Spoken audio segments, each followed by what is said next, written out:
ជាគូស្នេហាតែព្រៀនឥតខ្មាំងចង់មកកាឡា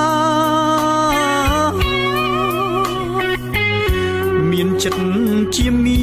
ចង់បានរូបស្រីតែយើងបានស្បត់មុខពយតាឌីហើយយើងទាំងពីរស្មោះស្ម័គ្រយូរលង